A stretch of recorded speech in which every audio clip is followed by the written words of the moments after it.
নারী এশিয়ান কাপের খবর। 13 মার্চ থেকে শুরু হচ্ছে সুপার কাপের পর্ব।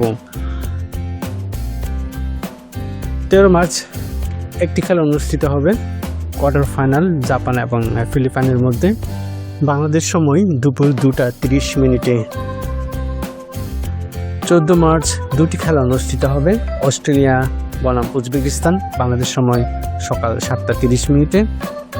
আরেকটি খেলা হচ্ছে চায়না বনাম দক্ষিণ কোরিয়া, বাংলাদেশ সময় দুপুর 11:30। 15 মার্চ একটি খেলা হবে, কোয়ার্টার ফাইনাল পর্ব, এবং এটি শেষ পর্ব, উত্তর কোরিয়া বনাম ভিয়েতনাম, বাংলাদেশ সময় সকাল 8:30। এরপরে সেমিফাইনাল 17 ও 18 মার্চ এবং ফাইনাল 21 মার্চ, এবং এর মধ্য দিয়েই এশিয়ান কাপের পর্ব শেষ হচ্ছে।